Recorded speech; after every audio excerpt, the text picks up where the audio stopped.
Hi, and welcome to the CE Pro podcast. I'm Arlen Schweiger, Executive Editor. When most people think of the man in black, Johnny Cash's name comes to mind. But for those of us in the custom electronics industry, that description can only go to Joel Silver, a rock star home video expert and founder of the Imaging Science Foundation.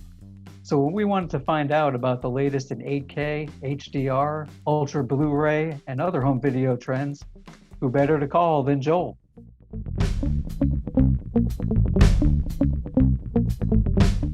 Joel Silver, president and founder of the Imaging Science Foundation. Thanks for being on the CE Pro podcast with us. Man, I appreciate it. It's a good break from lockdown, and it gets me away from a tough writing task that I've been involved in since November, and we'll talk more about that later. But we're putting in long days on the PC on a new course that we'll talk about in a little while. Sounds good. Well, yeah. Joel, video system design and calibration, it's a wide-ranging topic. But just to start off, what should integrators be providing their customers as a baseline for video installs? And what would you say are some of the big challenges that they're typically faced with? Well, one of the biggest challenges we have right now is the infrastructure in the home for moving signals around. And what's very frustrating to me is seeing builders just abandon anything wired and just saying, I'll put in a few wireless hotspots and we'll go from there. And that's not our way. One of our earlier mentors, a gentleman named of Nicholas Negroponte, wrote a landmark book called Being Digital. I quote all the time. And his view on bandwidth was simple. And he ran the MIT Media Lab, pretty quick study guy. He said, if it's in motion and it's moving, use bandwidth. If it's on a shelf, you plug it in. Don't waste the bandwidth. And nowadays, with what we're seeing with home entertainment, with the real rise in streaming last year, and now the true ascendancy of streaming with people watching enormous amounts of series, and the post-production crisis is going to happen because the amount of new products that were video products coming to market, the programs that are now frozen in post. My post-production guys are panicked. They know they're looking at long days when they get back because they're under pressure to deliver new content, and people are under pressure to just catch up with what's happening. I don't ever remember a time when I was struggling to find the time to watch quality content. And for me to sit here and say that, I'm streaming and binging and enjoying, but you put together high dynamic range in Dolby Vision or good HDR10, and wide color gamut, and you're watching on a slightly smaller screen, streaming is entertaining. And if it's entertaining enough where I'm not picking apart the bandwidth issues and just enjoying the content, it's pretty damn good. I mean, a couple of years ago, I wouldn't have admitted publicly I'm watching a stream, but we've got some good looking content. And the volume of people watching Netflix and Amazon and all the others right now, between Disney Plus, we just did a little study on this. We gave up counting at 271 streaming services between, the horsey set and the shooting set and anything you could think of. There's a niche market for streaming. And right now, we're just frozen in post.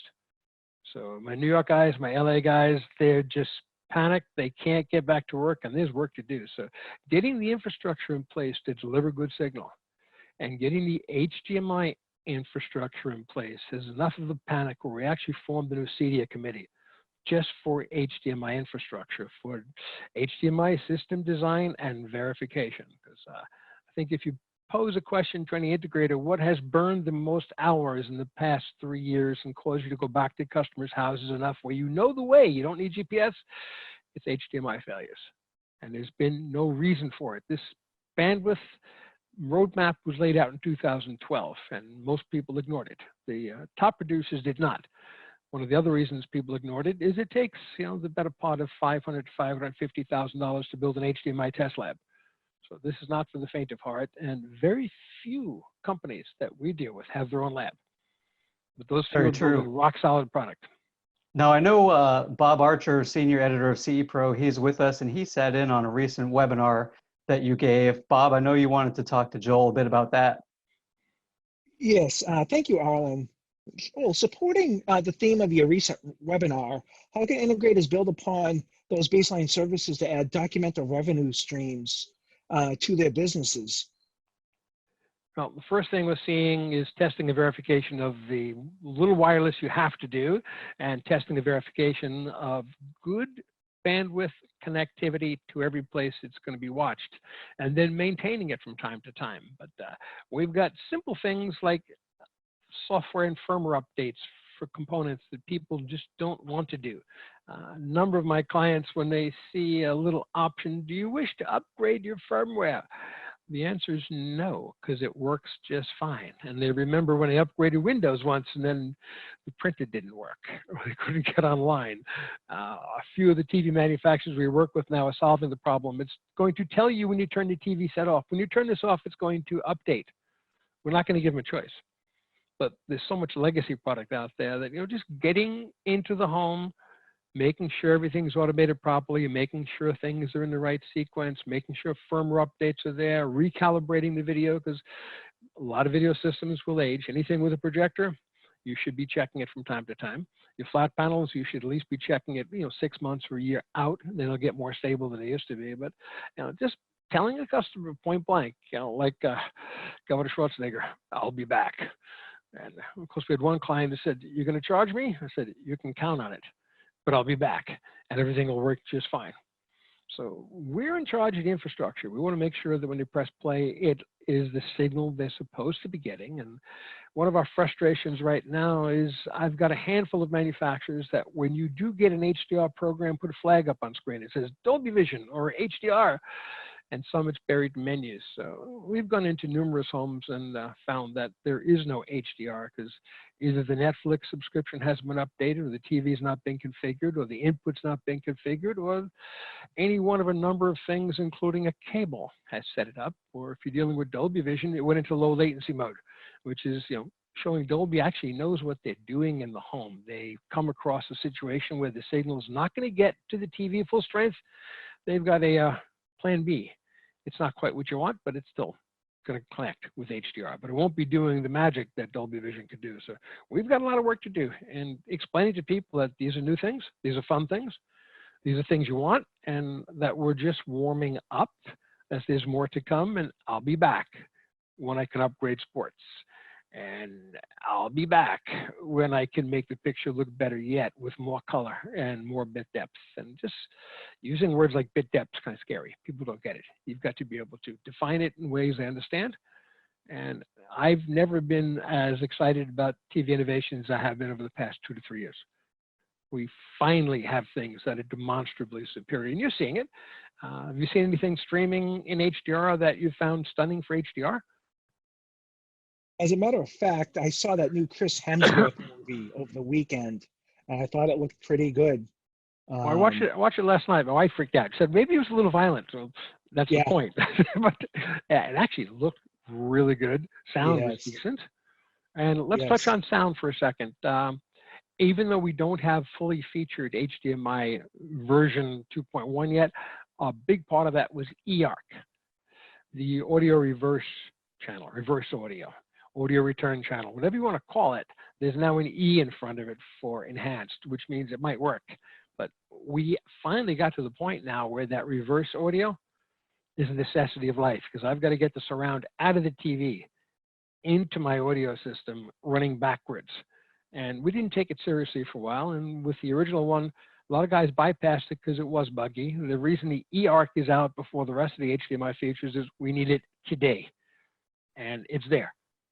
So Joel, do you find that certain streaming services look better than others, or does it depend mostly on the content itself?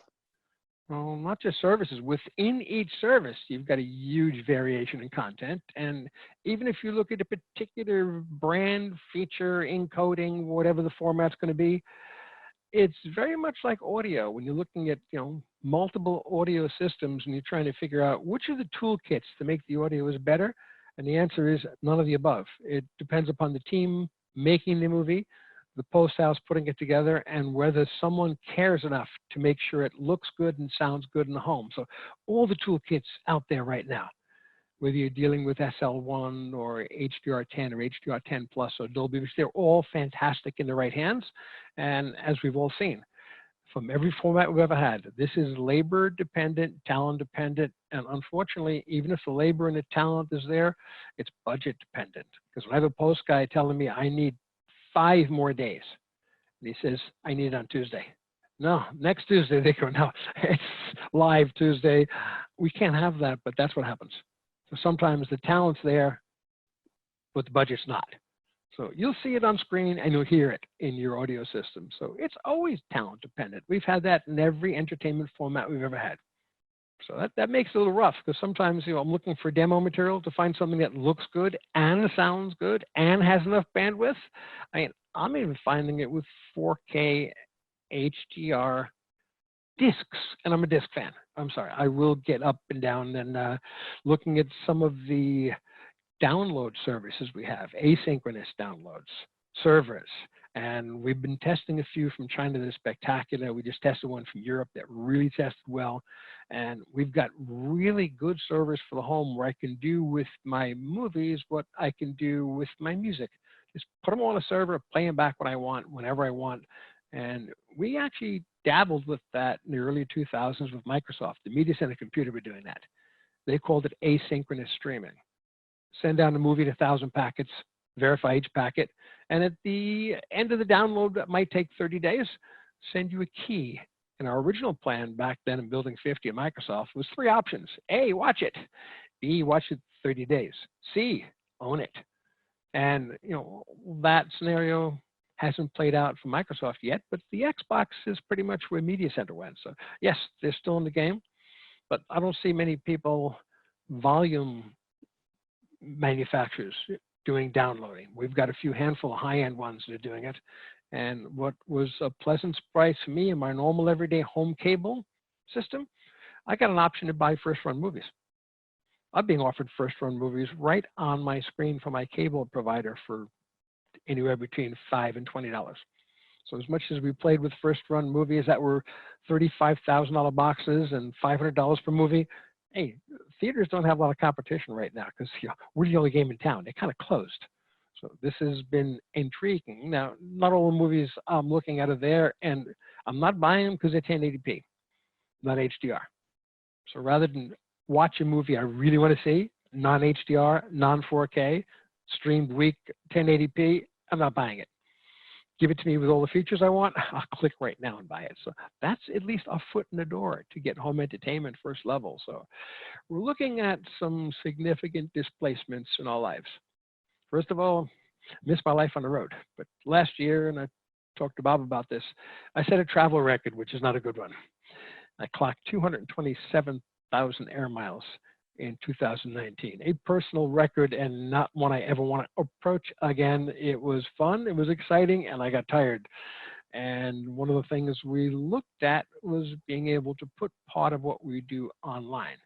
And a lot of what kept me busy was HDMI headaches, sync, delivery, distribution, failures, intermittent failures, and every manufacturer is plagued by it. So we did enough training with manufacturers with HDMI failures where CTA and CDA got together and just said, enough, we need a book. I said, what book? A guide, a standard. So the standard we hinted at before, CEB, CEDIA-CEDIA, CTA, so it's CEDIA and CTA working together. CEB 28 is HDMI design and verification. I am happy to tell you it's the most talented and engineering-driven team I've ever had the pleasure to work with. I chaired a committee, which means I get a bunch of really smart people together with years of experience and watch the fur fly. And I've also put together an editor who I've worked with for years, who edited Sound of Vision magazine, one of the early Perfect Vision guys, Rob Sabin, whose name you may know. So he's taking a lot of the technical babble that these engineers are writing and turning it into prose we can make a standard out of. So that's almost done. We're frighteningly close to being done. It'll then go out for review within the residential 10 group of CTA, then it goes off to ANSI. But this is a recipe, it's a rule book. How do you make HDMI work? And part of it's just a glossary, because the language of HDMI between, you know, assert, deassert, you know, repeaters, syncs, and, you know, these things are not English for average people. It's all defined, all set up. So, and the reason we did that, there's a video standard that I wrote years ago, also chaired that committee with a little help from a bunch of friends. That one was home theater video design. It is sorely due for an upgrade, an update. So what did we want to cover? We wanted to cover HDR, high bandwidth, high frame rate, high bit rate, plus all the new audio features. And We couldn't start that one because the system failures we had in the field told me the hardest thing about calibrating and designing HDR systems is turning it on. So Bob saw a story I wrote about 3 years ago. It was a ripoff of an old Zero Mostel thing where I said, a funny thing happened to my HDMI signal on the way to my TV set. Zero Mostel did it better with a funny thing happened on the way before him, but I thought it was a great title, and I thought it was very funny. I don't think it's funny anymore. Right, and I know Bob you had questions around, I believe, refresh rates and color. Go ahead, Bob. Yeah, thank you, Arlen. Before we get back to this, the new standard CEB 28, I wanted to hit on a couple of other points that I thought were important during the webinar that you presented last week. You had referred to a reference that you think the next wave of video performance will include higher refresh rates, and you think that the gaming community will really drive that. Do you think non-gamers will notice the improvements with refresh rates, and in turn, how does that, along with 8K and more expansive color gamuts, all play into the next era of the home video? Well, I think it's going to be as large an advance in sports as HDR and wide gamut have been in film. So we've rocked the market for home video, and strangely enough, after a lifetime of chasing motion picture performance in commercial theaters, there's a handful of HDR theaters per state, if that, and a mere few hundred around the world. And HDR right now is largely a home thing. Have either of you been to a Dolby Vision cinema? Put it on your wish list when the world opens up again. These are custom designed 6 laser projectors, 2 of them, monsters. And you can find pictures of them online, but this is Christie's work up in Canada with Dolby engineers out in California. These are redefining the motion picture theater experience. We were taken to one of the early releases at the ISE show a few years back. Dolby took 300 people to a theater outside Amsterdam for a pre-release of the movie Deadpool. And I saw something I've never seen before that I'll never forget. You have never seen in a movie theater a scene that fades to black. You fade to gray in most theaters. The Dolby Vision projectors drive me nuts because they actually are driven by their signal and they turn off.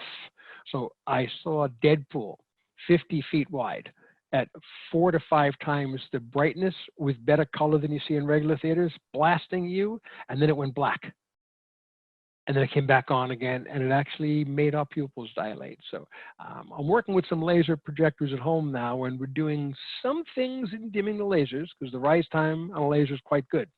We can do interpolation of that, but Dolby's actually doing it with metadata. They're controlling the projectors. So the contrast they have in those theaters, the color they have, and with 2 monstrous projectors, it's dramatically brighter than any movie theater you've ever seen, and there's not enough of them.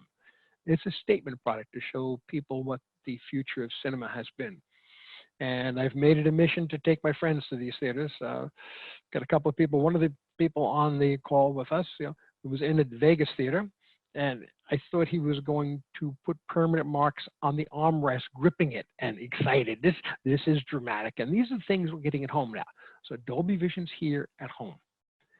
So Joel, 10 plus in terms of some of the dealers being able to deliver some of those things that we're getting in those higher end movie cinemas right now, which I have to admit, the few movies that I've seen recently, you didn't find the video all that up to snuff. But how can integrators, what tools can they use to even come close to replicating those kinds of experiences in the home these days? And there are obviously some really high-end projectors that help deliver that. Well, first thing I would say is content is king, and high-end content comes 2 ways: on a disc or in a download.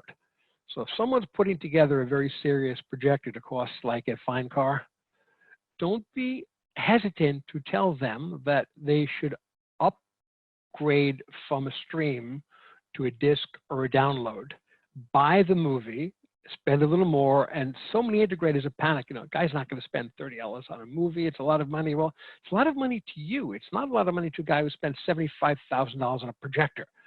You're feeding it low-grade fuel. Feed it a disc player or a download service, and you've got a couple of those going on. We work with Kaleidoscape, for one example. They're downloading disc quality movies, and they're actually taking the mezzanine files, reauthoring them, doing a great job.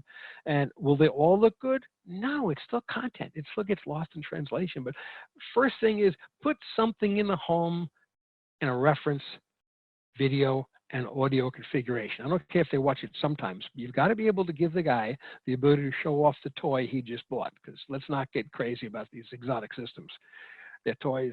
They're fun toys. I'm in mourning right now because I came back from ISE to a 2-inch flood in my home. My theater's down. This is the last possible time I'd want to have my theater down because I've got time to use it, but my theater's down and I miss it terribly. But you know, if I'm bringing people over, I'm not putting up Netflix. There's a server in there and there's a disc player in there, and they're going to get 100 meg per second video quality and really good audio quality. Of course, the only good thing about the theater being down right now, I've taken some heat for not seriously updating my audio, but now that the rugs are ripped out and the walls are changing, this ceiling is being drilled for more speakers and more wires being run. So I'm going to come out of this with a much better audio experience. The projector is as good as it gets, but playing with that laser projector, we talked about that. We're using interpolation to turn laser off on a home projector. So we normally have like a fixed amount of white to black level. On a projector, we can move the black level down. I can't do what Dolby does by going to the movie and directing my projector, but the interpolation works really, really well. But let's go one step further. I mentioned that we're going to do for sports what we did for home theater video. But I've got more people who binge sports than they do watch a lot of movies. It's more than 50-50. We've been watching in America since the World's Fair in 1939, 60 pictures per second. So it's about due for an upgrade. So we're going to go high frame rate. You've seen all sorts of mediocre and negative impacts from supposedly high frame rate TVs that synthesize high frame rate, which you can't do. It's like trying to make immersive audio out of 2-channel. Yeah, you can light up all the speakers, but you're not going to make it sound like immersive audio. But when I have 120 picture per second capture of a tennis game, which I'm fortunate to have seen, maybe unfortunate to have seen, because now I can't watch tennis anymore. Because the ball is jaggedy. It's going like this. It's not smooth, where 120 was like this. I've also had the misfortune to see a BBC demo of 300 pictures per second, which is the next wave after this system. I asked them why 300. I said, well, it unites the world, because some of the world is 50, some of the world is 60. It's been that way since the 1930s. 300 works for everybody. So it doesn't really work for bandwidth. They go, that's not our problem. We're just a lab. We're making good things. So the 120 is a step along the way to better, but it's so much better than 60. Now, do you need it for a staid movie like The King's Speech? No, that's fine at 24. And the questions we get asked all the time, when are we going to stop having 24 content? Well, when the next generations of people leave film school, they're still shooting 24. There's a look of film at 24. Is it romantic? Is it legacy? Yes. Is it good for sports? No, it's not for sports. It's for movies. And it's a look, and I don't see that going away in our lifetime, period. But I see 120 taking over in sports. And the tragedy for 120, the coming out party was going to be the Tokyo Olympics. And I've had the pleasure of holding in my hands, a few of the 8K 120 cameras. And they're not as intimidating to hold as you would think. What is intimidating to hold is the bundle of cables coming out of the back of them, which you need an assistant for. But we'll see that later with the Olympics of 120. But the gaming community is going to hit us first. There's the new PlayStation and a new Xbox. Only seen one in demo so far.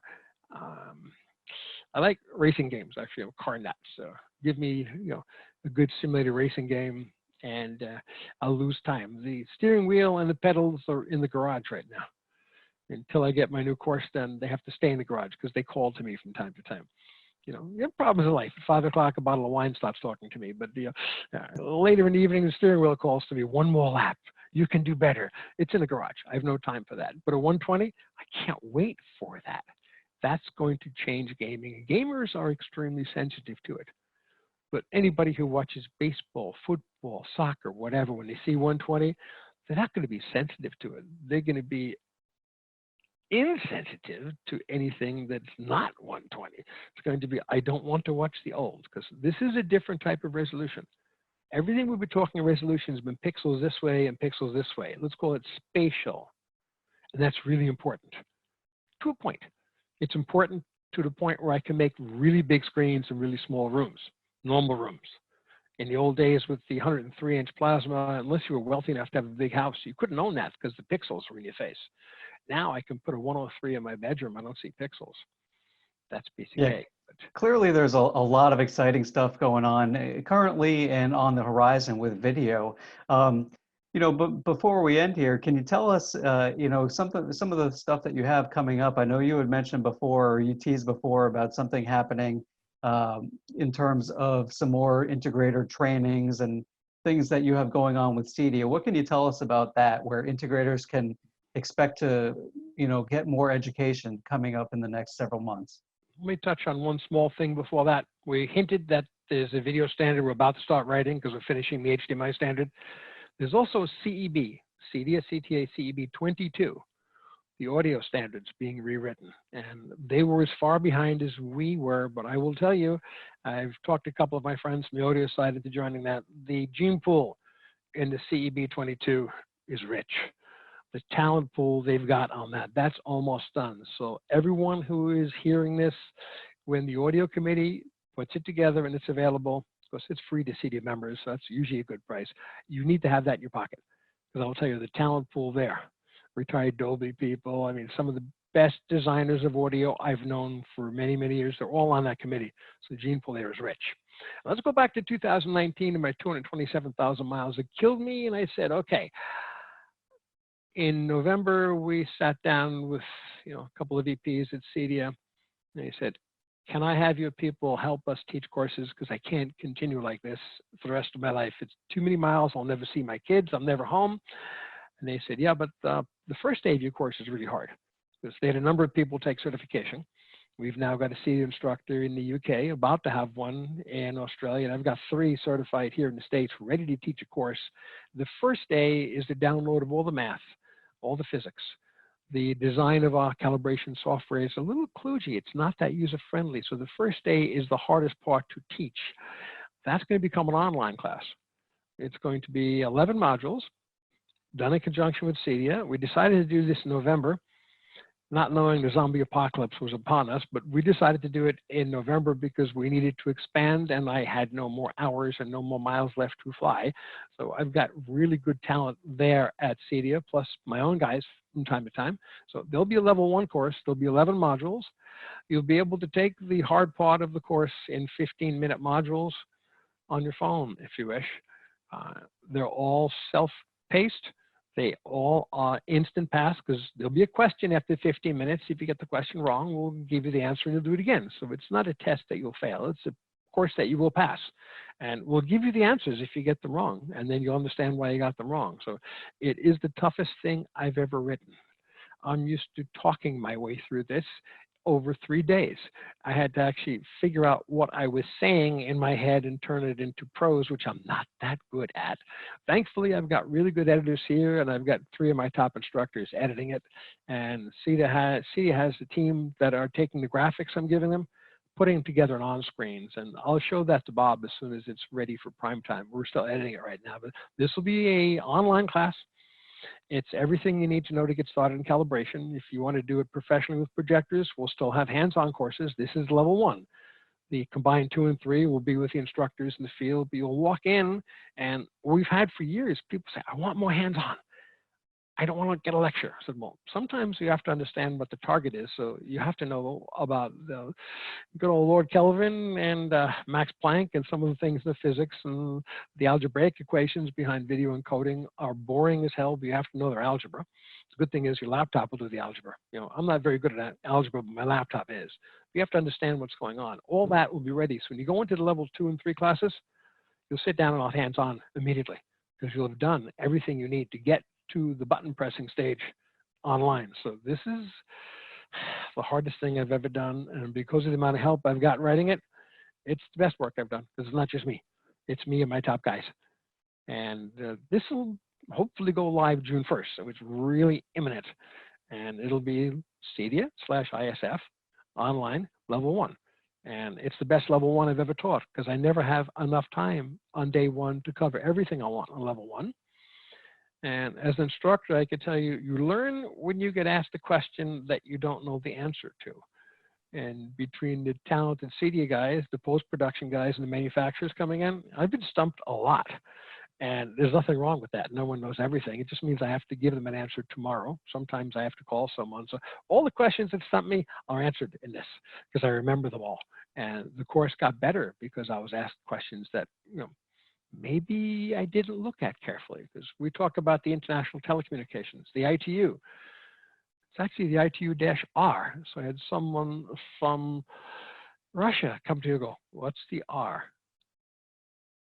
It was part of CCIR, but we'll talk about that. It'll be in level 1. But a lot of the questions that we got were just great questions. They stumped me. All those answers are now in that. So that's imminent. I've got 10 modules written. I'm on the 11th out of 11 as we speak. I hope to finish it by the end of next week. Off to CEDIA for animation it goes, and we'll have it in the can. So I'm going to miss having the Olympics, but when you see sports in 120, guys, you won't want to go back. It's another one of those HD moments where you go, aha. And it's like HD and UHD and 4K and wide gamut and HDR. It's going to come in little doses and tease you. And the first time you see a few things. Now, HDR done right is amazing. HDR done in a mediocre fashion is like every other format, mediocre. So on Netflix, I've seen some great stuff. On Amazon, I've seen some great stuff. And on some discs that I bought, I stopped buying discs unless someone I know reviews them. I don't want to have a $30 disc sitting on a shelf that I'm afraid to show someone. And I don't want to throw it away and I can't return it. So unless someone gives me a review and I know it's a good looking disc, I don't buy it. Let someone else buy it. But they've been some great looking discs lately too. So, but not all of them. So we have to be discriminating, but I've bought bottles of wine to disappoint me. I've had meals in restaurants that disappoint me. These are all labor intensive items. So I will say at 5 o'clock now, with the lockdown, I think wine consumption is up. My budget for wine has been expanded because we need it. And my wife will come over to me and say, it's 5 o'clock, stop working. Open this bottle.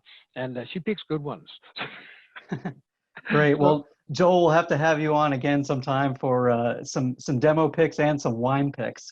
But, we really appreciate you sharing your insights with us today. And we'll look forward to the CEDIA modules and having, hearing from integrators who go through those courses. So Joel Silver from the Imaging Science Foundation, thank you so much.